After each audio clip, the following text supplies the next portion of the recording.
Have you ever noticed that it's often not the smartest people who succeed in life? If we just take a look around us at celebrities, entrepreneurs, and even politicians, it's often the stupid people who are making it. In this video, I'm going to draw upon my years of experience in both the academic world and entrepreneurship to show you 4 traits of stupid people I've observed that all you smart people need to start taking advantage of in order to finally live the life you deserve. And the first of these traits is what I'll call naivete. Back in 2013, when I started to transition from my academic work in value theory and behavioral science to my focus as a full-time entrepreneur, I quickly found myself at a huge disadvantage. You see, I suddenly found myself building a direct sales business. And if you know anything about sales, it's all about building rapport, having top-notch communication skills, and above all, having an unwavering belief in your product or service. In fact, I would go so far as to say that in order for anyone to succeed in sales at an elite level, you essentially have to indoctrinate yourself and brainwash yourself into believing that your product or service is the best. Not only that, but among the top salespeople we see, whether that's Alex Hormozi or people like Iman Gadzhi, you absolutely need to have an unwavering belief in yourself that you will succeed no matter what. And it almost has to feel mystical in a sense. You have to have this almost spiritual feeling that fate or the universe or something is on your side. And this isn't just what I've observed from my own experience. There's a ton of great work in the behavioral sciences to support this. Angela Duckworth's work on what she has termed grit, for instance, has shown that all else held equal, an attitude of perseverance and a belief you will succeed, whether it's truly rational or not, actually increases your probability of success. Researchers such as Carol Dweck and Mary Murphy, moreover, have demonstrated the powerful influence growth mindset versus fixed mindset can have on success outcomes. It seems that the simple and persistent attitude, I will succeed no matter what by continuing to learn and adjust, actually does increase the probability of success.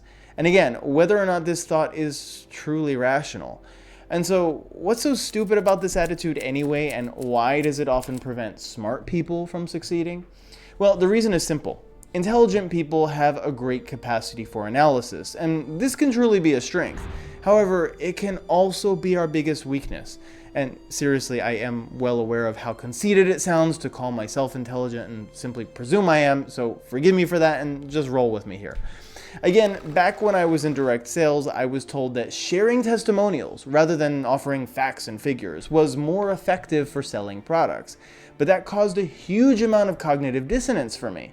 When I was told to share testimonials with potential customers, my nerdy brain would respond with, but 1 or a few data points isn't enough to show evidence of any effect, and there's also no control group tested against to show the effect isn't due to placebo, and also no tests have been done to show statistical significance. And so every time I would share a testimonial, it would often sound half-assed and not genuine.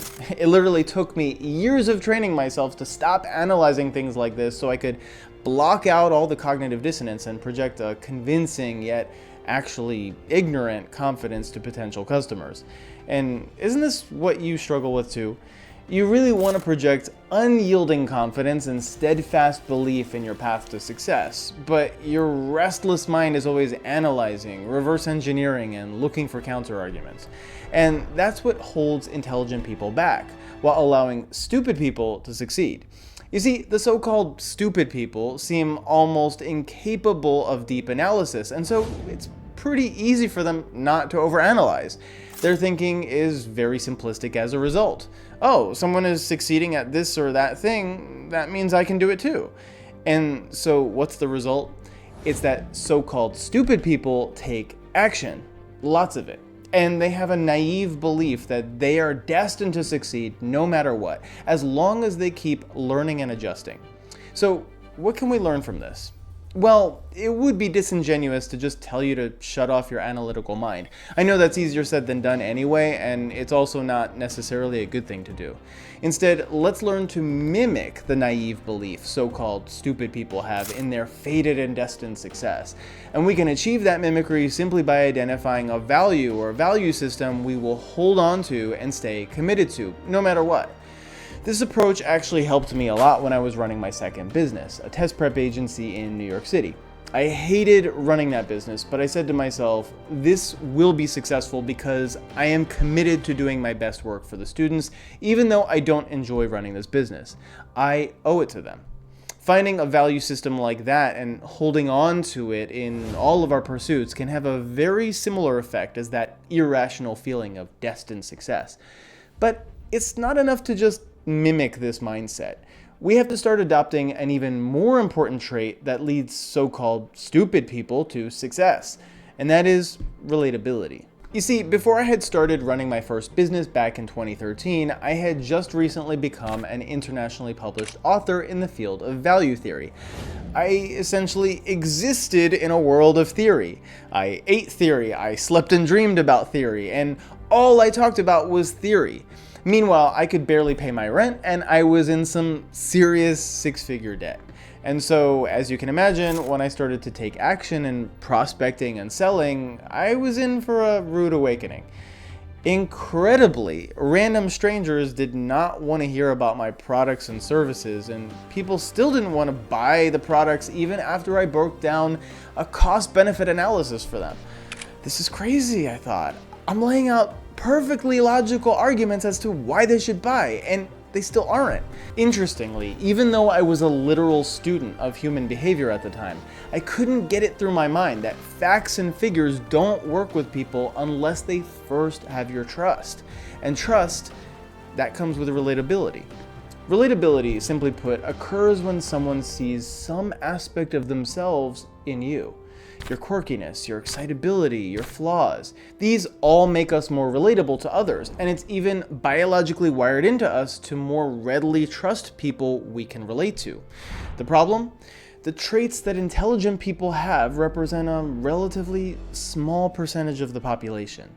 Nerdiness, introversion, analytical thinking, and more. Like, I don't know about you, but I could sit with someone in a cafe for hours and have a conversation about history, philosophy, cosmology, etc., and feel so happy and fulfilled by that. I just can't stand small talk that doesn't make a tangible difference in the world. And it's not easy to find people who also enjoy that kind of conversation. And so intelligent people often struggle to be relatable to most people, while so-called stupid people do have those relatable traits and can have those relatable conversations. And as a result, they end up gaining more trust with people, which leads to more influence with people, which ultimately leads to more opportunities and success. It's why, for instance, Donald Trump became so popular. For better or for worse, he's able to relate to a lot of people, and a lot of people can see a part of themselves in him. But how can we overcome this huge barrier if we aren't genuinely relatable to most people? Just fake it? Well, speaking from experience, that won't work. Instead, we have to tap into relatability by leaning more heavily into our emotions. And the most effective way I've been able to do this without compromising my decision-making ability is by focusing on developing the emotion of compassion. You see, compassion takes us off of our high horse. Up to this point, we've been making a distinction between so-called stupid people and intelligent people. But if you've watched some of my previous videos, you'll realize that the actual definition of intelligence is still heavily debated within the cognitive and social sciences. And so, to label people this way in the first place is kind of problematic. Instead, learn to take away the label entirely. Because is it really useful? Try to understand why people behave the way they do, without judgment. Try to see the best in people. Look for opportunities to help people selflessly. All of these will pull out of you those genuine emotions that others will recognize and connect with. So far, we've developed two key ways to adopt or mimic the mindsets of so-called stupid yet successful people. The first way was to identify a value you'll never compromise, and the second way was to develop relatability through compassion. But these two alone won't be enough to help us succeed. And that's where we now look at our third trait, the Dunning-Kruger effect. Now, let me start out by admitting that the Dunning-Kruger effect has been debunked by multiple follow-up studies since it was proposed back in 1999. That being said, I still believe it's a useful heuristic, and I'll explain why. The Dunning-Kruger effect states that people are generally ignorant of their own skill level, and in particular, those with low skill levels tend to overestimate their skill level. In other words, stupid people tend to think they're smart. So, as I've already stated, this has been debunked, but I'm sure you also know many people in high and powerful positions who believe they know a lot and believe they're extremely talented and skilled when, in reality, they are just mediocre. How about that narcissistic coworker, or that domineering boss? Or what about our politicians these days? Why is it that these kinds of people rise to the top? Well, it would be overly simplistic to state that it's simply because of overconfidence, but overconfidence is indeed an influential factor. Think about your own experience. Have you ever been able to simply pick up on someone's lack of confidence when they're speaking to you? Or have you ever simply listened to someone or followed an instruction from someone because they sounded so sure of themselves? You simply detected that energy from them and it influenced your behavior, right? But if stupid people often have this sense of overconfidence and it's what leads them to have more influence, how can we gain the same level of confidence and influence without being, well, stupid? It's by adopting the fourth and final trait that makes so-called stupid people successful: a growth mindset. You see, the overconfident people we described before act the way they do because they have a fixed mindset, the belief that it is their natural ability rather than their personal effort that leads to their high performance. And so it's only natural they would try to compensate for their lack of talent and intelligence by projecting confidence. But don't intelligent people often develop a fixed mindset too? Yes, it's just that the form it takes often ends up subordinating them to stupid people. For intelligent people, research has shown that fixed mindset leads to low self-esteem and feelings of inadequacy, and those feelings go on to prevent them from trying harder and taking more risks. And so we end up seeing a lot of intelligent people in prestigious roles in companies and governments, but who's usually above them in the pyramid? That's right, the stupid yet confident people. And those stupid people are experts at making themselves look smart. The solution to this injustice? It's a growth mindset, or the view that our ability isn't fixed, but is instead changeable. You see, stupid people aren't all like those overconfident people we described. Many of them, just like intelligent people, suffer from feelings of inadequacy, but they simply respond to these feelings in a different way than those overconfident people. You see, it's precisely because they're aware of their inadequacy that they know they have to put in 10 times more effort to get the same results. And so that mindset ends up becoming a habit that permeates everything else they do. In other words, in general, they're willing to take the risks necessary to grow. Again, contrast this to smart people with their fixed mindset. They've overanalyzed and have come to this seemingly logical conclusion that since they don't have certain innate traits to succeed further, it's better to avoid the risk. They put off that business opportunity because they aren't a salesperson. They don't follow that new career path because they can't properly weigh the costs versus the benefits, and so on. But are these seemingly logical conclusions really logical? Well, as we've seen before with respect to naivete, a simple difference in how much impact we believe we have on the outcome can itself affect the outcome. So ask yourself, could a fixed mindset about your abilities be holding you back from the success you deserve? The smarter we become, it seems, the more we are prone to self-doubt.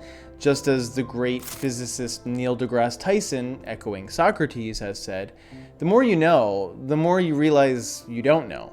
And that's pretty true. The more you dig even into one field of study, you find so many different subfields. And even within one of those subfields, there are multiple subtopics that you could study individually for an entire lifetime, become an expert in it, and still not know everything about that topic. That's just how expansive knowledge is.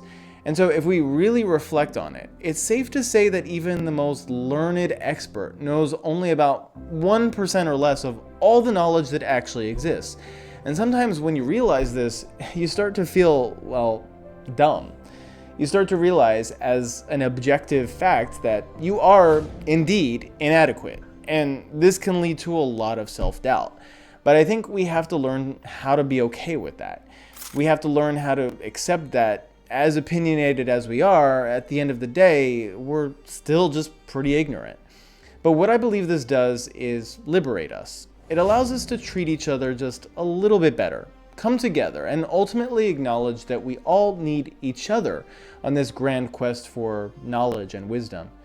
If you want to keep leveling up your critical thinking to make a massive impact, not only on your own life, but on the lives of countless others, then be sure to watch this next video.